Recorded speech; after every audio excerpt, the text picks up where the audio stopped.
اسلام نے بیٹی کو بڑی عظمت بخشی ہے، اس کا وقار بلند کیا ہے، اسے کئی شانیں دی ہیں۔ بیٹی اللہ کی رحمت ہے، باپ کی آنکھوں کی ٹھنڈک ہے، گھر کی رونق، ماں کا سکون، بھائیوں کی لاڈلی ننھیال اور ددھیال کی شہزادی، اپنے کفالت کرنے والوں کو جہنم کی آگ سے بچانے والی، انہیں جنت دلانے والی ہے۔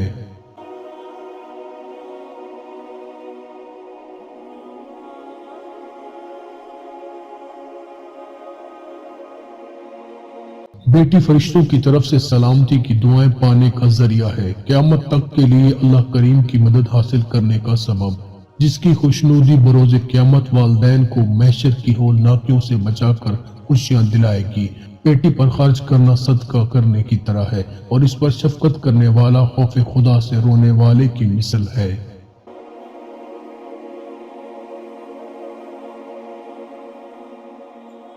اللہ پاک کے پیارے نبی صلی اللہ علیہ وآلہ وسلم نے فرمایا، جس کی 3 بیٹیاں ہوں اور وہ ان کے ساتھ اچھا سلوک کرے تو اس کے لیے جنت واجب ہو جاتی ہے۔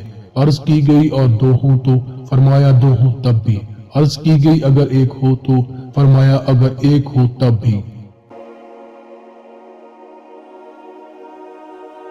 اللہ بیٹیاں دے تو بیٹیوں کی پیدائش پر پریشانی کا اظہار نہیں کرنا چاہیے، کیونکہ بیٹیوں کی پیدائش پر افسردہ ہونا کافروں کی قابل مذمت صفات میں سے ہے۔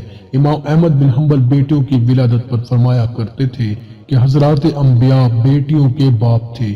بیٹیوں کی بجائے صرف بیٹوں کی ولادت پر مبارکباد دینا طریقہ جاہلیت ہے۔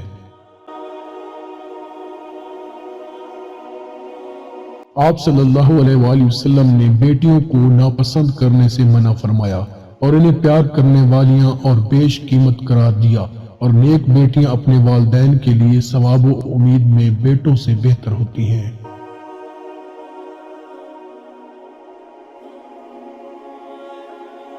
اللہ تعالیٰ نے قرآن کریم میں بیٹیوں کا ذکر بیٹوں سے پہلے فرمایا، اسے یہ واضح کرنا مقصود تھا کہ تمہاری طرف سے نظر انداز کی ہوئی یہ حقیر قسم میرے نزدیک مقدم ہے، اور ان کی کمزوری کے پیش نظر ان کا خصوصی خیال رکھنے کی تاکید کی۔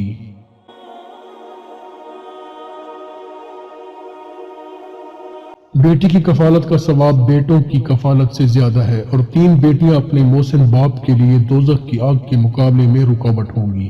اگر کسی کی 2 بیٹیاں ہوں بلکہ صرف 1 بیٹی ہی ہو تو وہ بھی اپنے محسن باپ کے لیے جہنم کی آگ کے مقابلے میں رکاوٹ ہوگی۔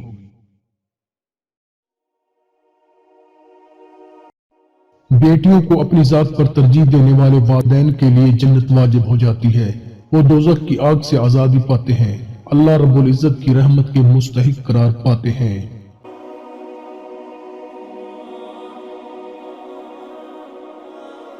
بیٹیاں اپنے باپ سے محبت کو سننا اور محسوس کرنا چاہتی ہیں۔ بیٹیاں باپ کی محبت کی توثیق چاہتی ہیں، اس توثیق کی کمی کو ماں پورا نہیں کر سکتی۔ ماں بچی کو تحفظ دیتی ہے اور باپ ان کو خود اعتمادی دیتا ہے۔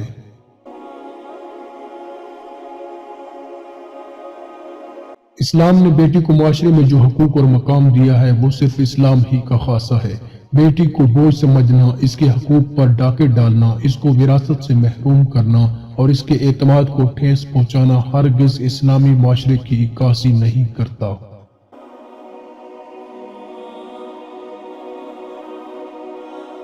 باپ اور بیٹی کی محبت وہ انمول محبت ہوتی ہے جو مرتے دم تک بیٹی اپنے سینے میں محسوس کرتی ہے۔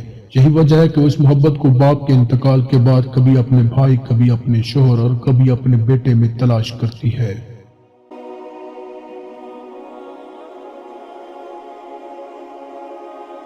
بیٹیوں کے حقوق میں اللہ تعالیٰ نے اس طرح کا اعزاز و اکرام فرمایا، اس کے برعکس ماقبل اسلام دور میں اس صنف نازک کے ساتھ بہت ہی بدترین سلوک روا رکھا جاتا تھا کہ وہ خواتین کو بہت ہی حقیر درجہ کا حامل سمجھتے اور انہیں اپنی دولت کا ایک حصہ شمار کرتے۔